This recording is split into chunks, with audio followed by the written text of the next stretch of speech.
Welcome to Syahi, Writers in Writing. We are very fortunate here at Azim Premji University, Bhopal, to have Jerry Pinto visiting our campus.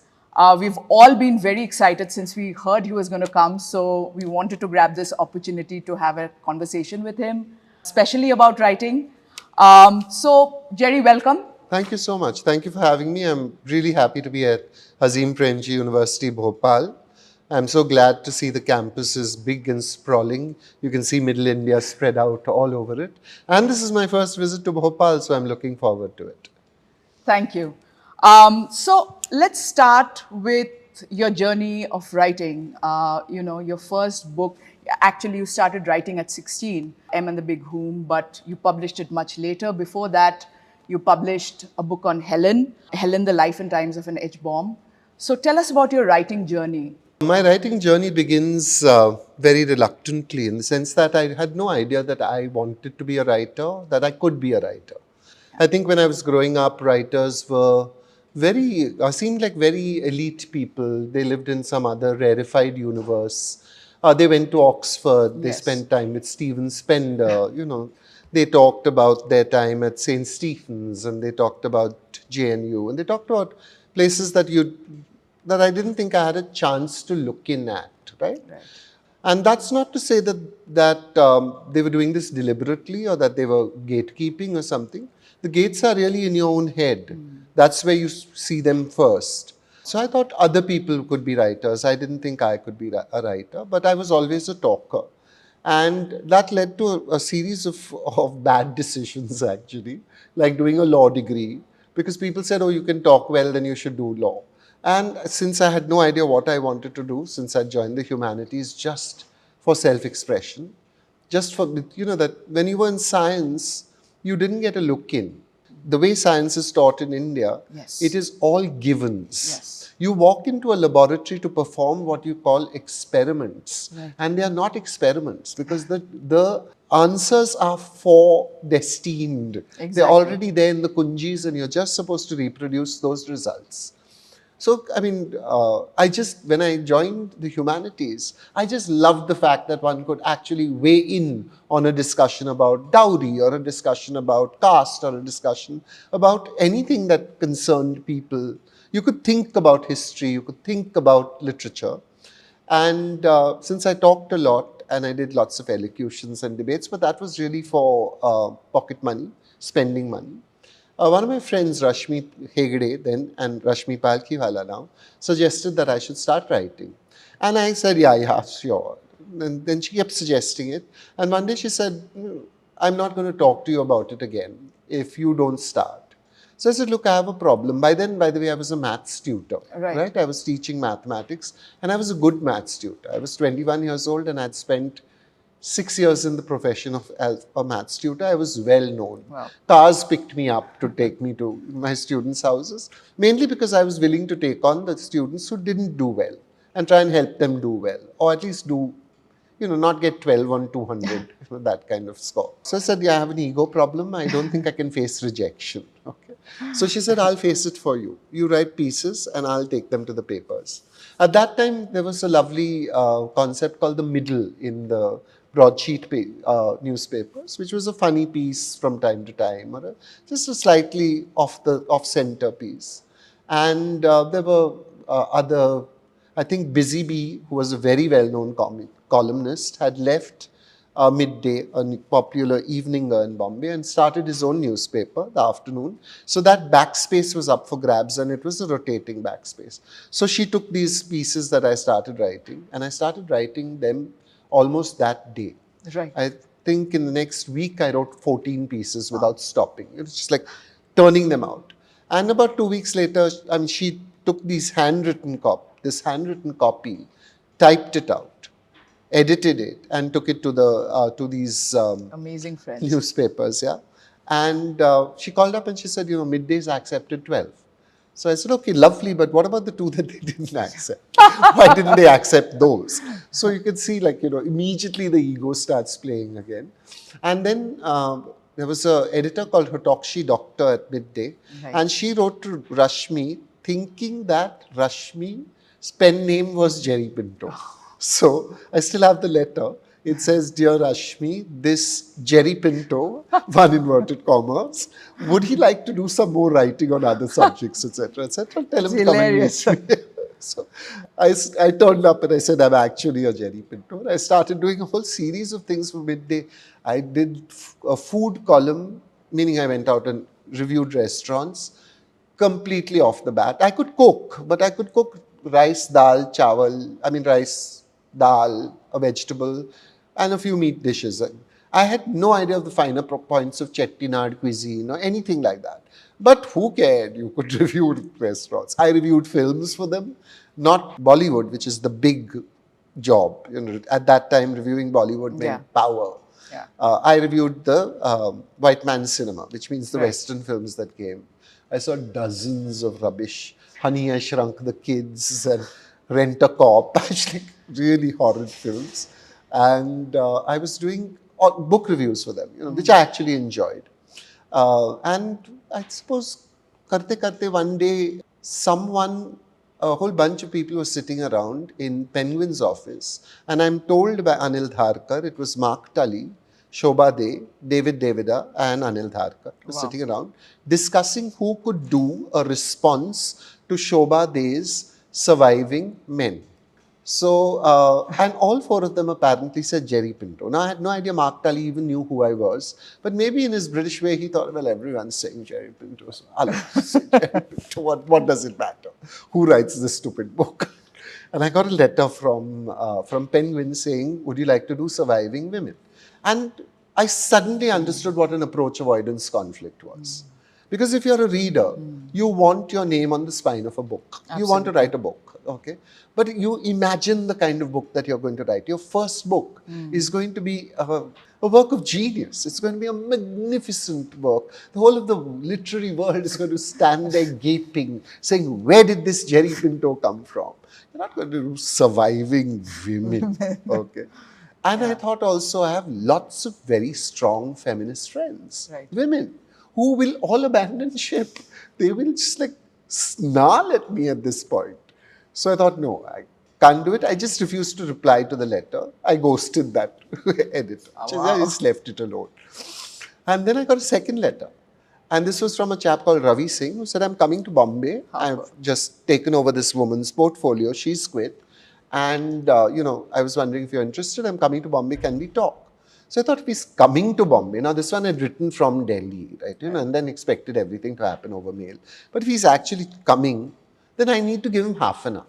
Tell him no, but tell him nicely, yeah? And I remember I was working in the Times of India, the evil empire, and I saw someone called me from security and said, Koi Ravi Singh aaya hai milne ke liye. So I said, okay, send him up. And I stood up and I saw him coming and I instinctively thought, friend. This is a friend. So I left my seat and I walked up to him and I said, we shouldn't sit here. This is a very terrible place. But the samosas are nice. So we'll go up and have a samosa and I'll show you how close the docks are to the Times of India building because it's a maritime city. We went up, we looked at those, stegosaurus figures of the cranes in the docks and all the lovely roofs. And then we went out for a walk and I said, have you, I don't know if it's your first time in the city. I don't think it was, or it might have been Ravi's first time. But you must see the bookshops. So we walked to all the bookshops, which are, in South Bombay. And at about 7 o'clock, he said, I think I should ask you about that book that we were here to discuss. So I said, yeah, I'll do it. Because now suddenly he was a friend. So, of course, one has to do it. One has to do it. I said, send a contract and let's. So they sent a contract.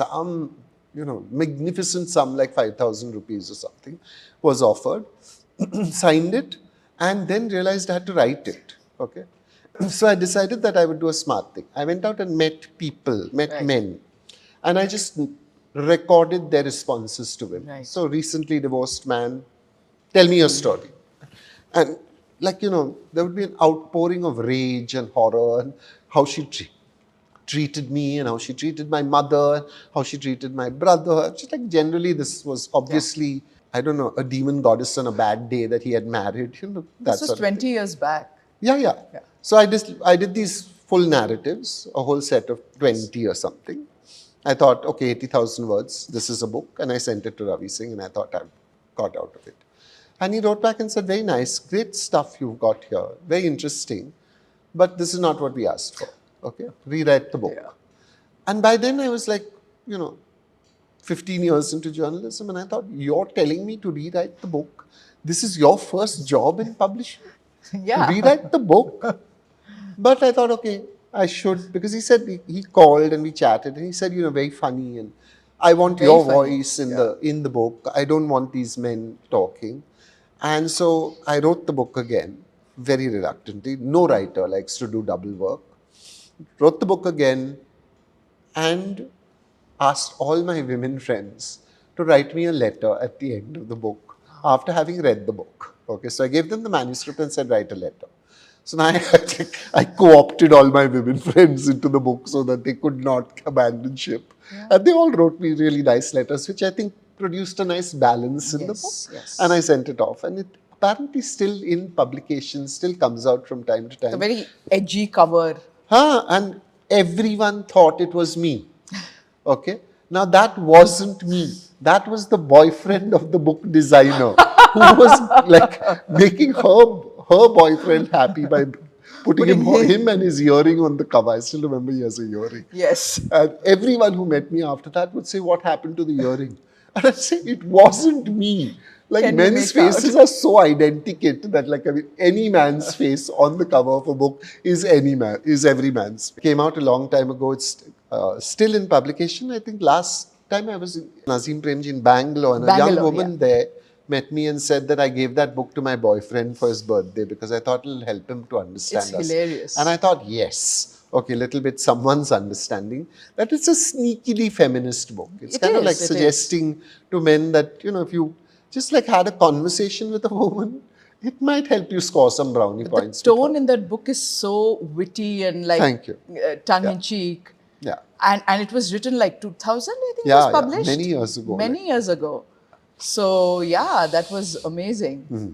So that was the journey. That's the first book that came out. And I think immediately after that, Ravi again came to Bombay and said, okay, what else are you writing for us? And that was such a lovely question, because suddenly the door was open. So I started telling him the story of my family. Okay, that was about 7 hours, a 7-hour conversation that we had. We started over lunch, and we just kept on sitting there, and the waiter came at some point, and it's but it was luckily a coffee shop, so we kept having small snacks and coffee just to keep the bill going. And at the end, he said, you have to do this book for us. I'm sending you a contract for the novel. Now, that was about 20 years before the novel came out. Yes. Okay, before and the Big Hoom came out. And throughout it, he would write to me from time to time and say, is the novel any further? And I'd say, yeah, by the end of the year, you'll have it. I'm done, I'm ready. So this was for and the Big Hoom? For and the Big Hoom. That was the novel that was being written, Since you were 16? Since I was 16. And by this time, I was about 30, I think. Yeah. And, okay, so, I was about 25 or something. So, very bad at dates.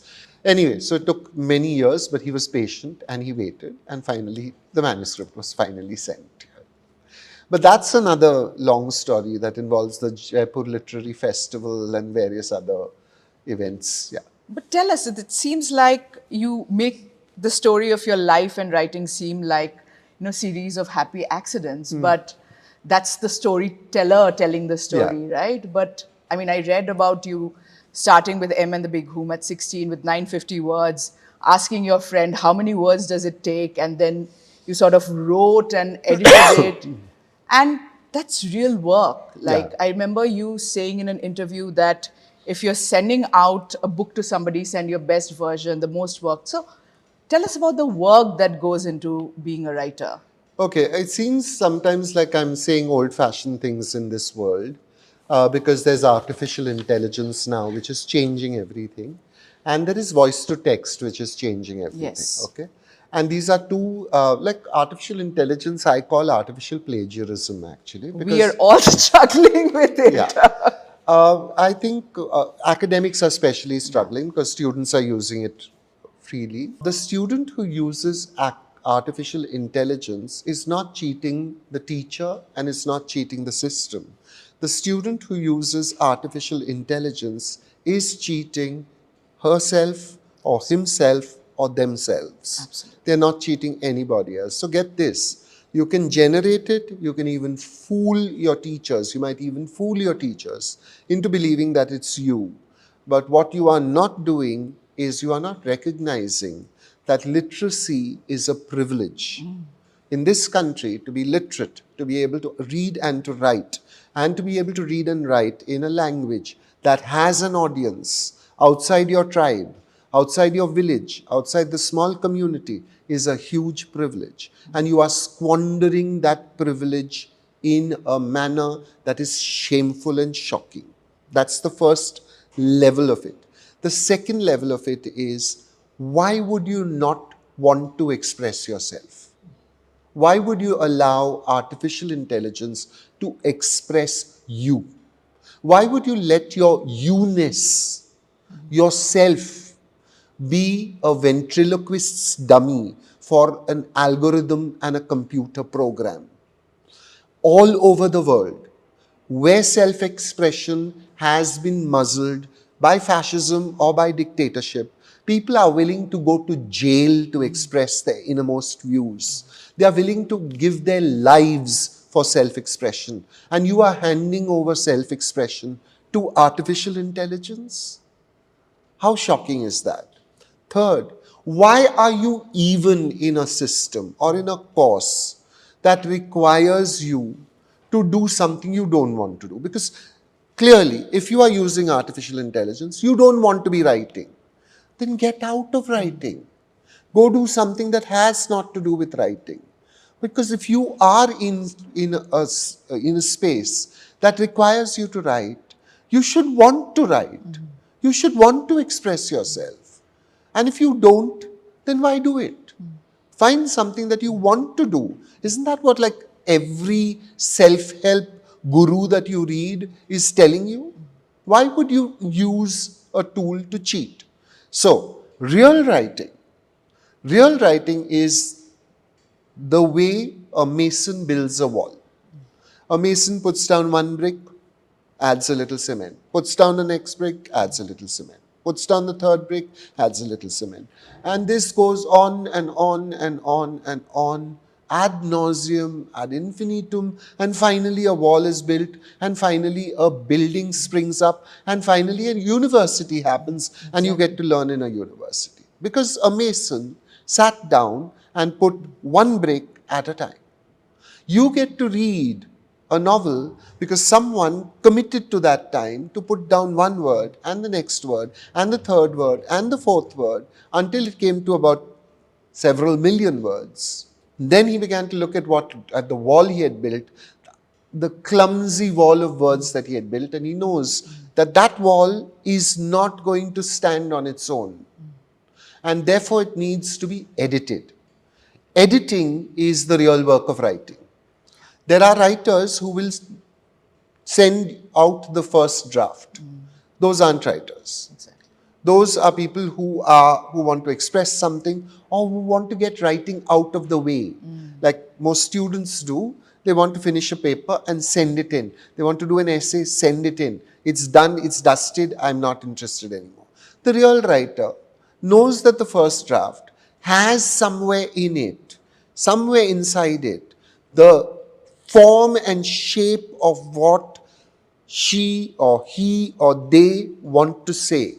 And they will work at that, which adds another time span to the writing process. Now, I find most students never leave time for the editing stage. What they will do is, first they will tell themselves this horrible story, I'm a last minute specialist. I'm the genius at sending things in right at the end, like 11:59 at a 12 o'clock deadline, and I've posted it. Stop it. It doesn't work that way. You don't want people treating you like that. So you don't treat people like that. Okay? So I'm saying the canny student knows that if he or she or they leave a nice margin of maybe 3 days before an assignment is due, finishes the writing 3 days before the assignment is due, takes a day off, does nothing, comes back, reads it, sees the flaws, corrects the flaws, edits everything, puts it into shape, and sends it in. That's one grade up naturally. Your second read cleans up your first read, your first writing.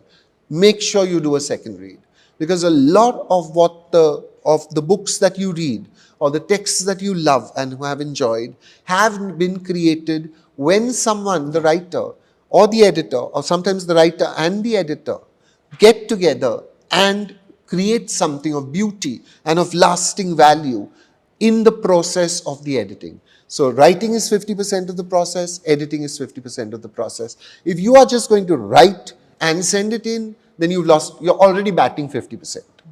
Don't expect an A+. Don't expect your placement at Harvard. Not going to happen. Thank you for saying that, because we usually believe in this process of writing, that writing is a process. Sometimes we compare it, like you're saying, building something, but also like a draft, a sketchman's draft. You don't get the painting, there are many layers. But I loved what you said about, getting something out of the way versus what I read you, I heard you say in an interview that you learned the meaning of the word catharsis. And that's when you decided that you would be a writer. What is the difference? Like, one seems like a superficial, okay, I'm just writing to get something out of the way, versus this real, like giving something shape from 950 words to having, I think, double of what was it, War and Peace? Yeah. And then sort of giving it shape. Even Helen, I thought, there was already so much work on Helen, but your work sort of captured information, but it was not just information, it was a story. So tell us how to do that, and what's the joy in this process of like getting something out of the way versus this catharsis that happens? Okay, so I think there are two sides to this whole, like this thing about what you want to do with narrative, or what you want to do with writing, or what you don't want to do with telling, or maybe three parts. Let's start the first. At one level, there is passion.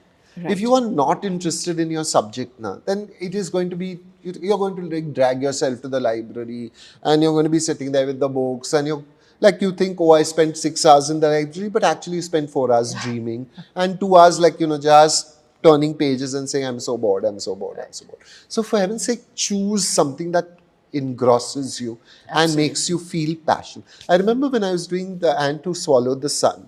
Okay, yes. so we translated, Neela Bhagwat and I translated Marathi Bhakti women poets from the 13th century to the 19th century. Lovely time. Really lovely time in my life. And somewhere along the line, I forgot that I was a translator and I thought I was a scholar.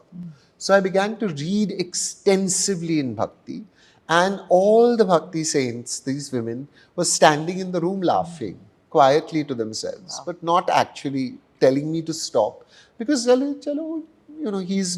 on his road, let him. So I read loads and loads of books, and I made notes about what Dr. Ambedkar said about the Bhakti revolution, and I made notes about whether it was a movement or a revolution, and I looked at other narratives, and I looked at other sort of saint texts, and I looked at Mahipati, and I looked at everything. I was reading so intensely that when I looked at my notes, I had 200,000 words of notes for what was supposed to be like a 10,000 word essay, perhaps, at the beginning.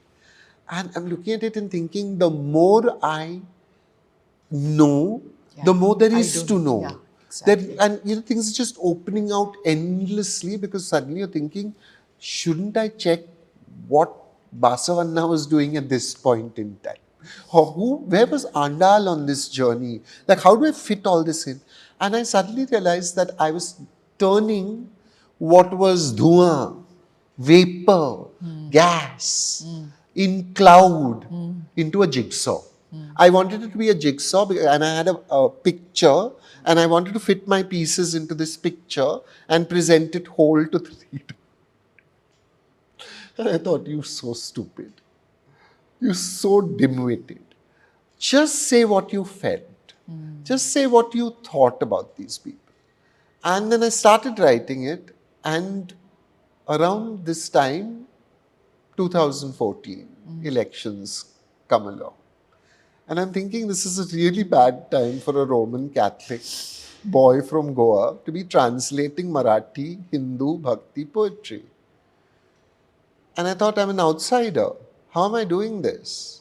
And Muktabai tapped me on the shoulder and said, I'm an outsider too.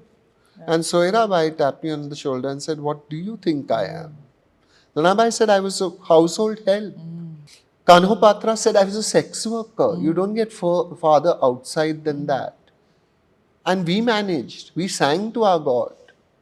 What are you scared of? Okay. And I took courage from these women.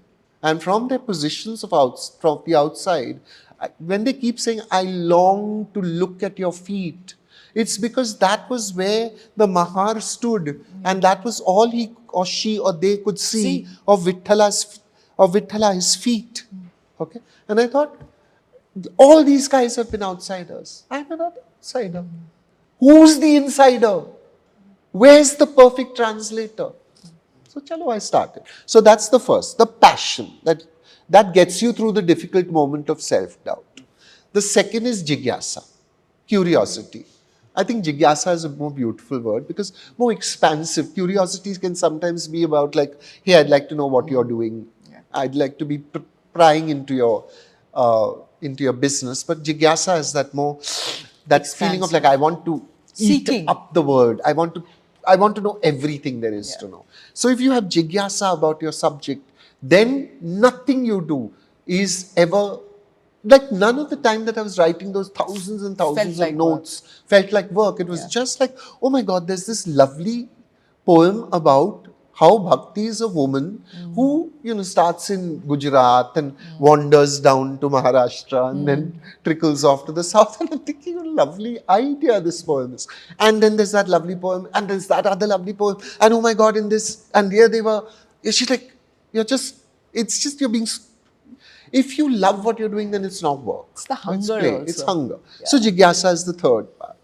And then the third, I think is the second part. The third part is catharsis, which is really not about you feeling better that you wrote about your bipolar mother and that you've laid that to rest now. It is about, catharsis is technically about some reader coming up to you and saying, I read that, I wept, I felt better. Catharsis is what we do to others.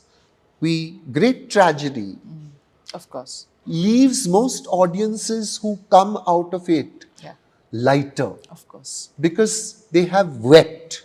They have tapped into the deep sorrows of their soul, but they have wept in empathy, but also in self-sympathy. Absolutely. So great tragedy, and I'm not saying M is a great tragedy, it's not a tragedy. No, it's written in that lightness. Yeah, and it's a human story. Yeah. Tragedy has to have a flaw, that's a different matter. But I'm saying we make the mistake of thinking that great seriousness is boring. Yes. Great seriousness is often like breaking the ice caps and discovering the lava. Of its self-pity too. Yeah, of all of it.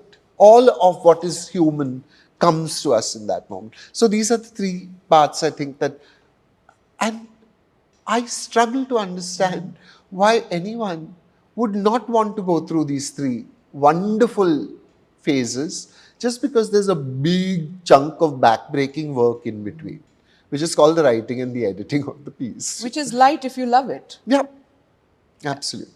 Hearing you talk about belonging and sort of not belonging and that journey itself, when I was reading Education of Yuri, I felt like, oh, here was finally a book about these forms of what we think of as not belonging, but finding friendship through that, these temporary spaces, finding one's own sort of little nooks. Tell us a little bit about how it has been for you from thinking that you don't belong to now being Jerry Pinto. Okay, Jerry Pinto always walks into a new situation with a slight sense of the not belonging that Jerry. You don't ever abandon, okay, not abandon. The old you is a spectral presence in the new you. Okay. Absolutely. So people will often say, oh, but Jerry, you own the room then, right? And you say, yeah, but we walked in and the old Jerry was saying, oh my God, it's another bunch of people. Oh, I don't know how I'll deal with this. And then you say, okay, we'll figure it out. And what I have done, I learned to say to myself is, it's okay to fail. You can just walk into this space and you can flop miserably and it will be all right because they will yawn and they will go away. But nothing will have been lost, right? And I think I remember a moment when I went to a wedding. My assistant was getting married and he said, will you please say a few words on the stage? And I said, really? Here? He said, yes, please. So I said, okay, I'll prepare something in Marathi and come up. And he said, no, I want you to speak in English. I don't think this was, a very rural Maharashtrian crowd. I said, I don't think they will. He said, no, it's important for you to speak in English. So I said, okay, I'll speak in English. I spoke for a few minutes and the first 30 seconds, people listened to the sound of this interesting alien sound from the city and they were deeply impressed by the fact that, this young man has managed to bring someone who speaks English to us, and then they lost interest entirely. And they started like talking about the food or asking where the samosas are, whatever. Put those gifts in that corner and there were children running about and whatnot. I finished my speech personally. I did the full 3.5 minutes of it and I left the stage and I came and sat down and I thought, okay, that's happened now. I have managed to get through a speech where the audience was simply not interested. Now bring him on. Like, whatever you want, bring him on. I can manage it. So the next challenge that came along, I think, was for 25 years I worked with Mail Joel. Yes, your With an NGO which worked on social and education and financial education for children. The second time I was challenged in a way was when I was working with Mail Joel, an NGO that works in the sphere of child rights and does social and financial education for children.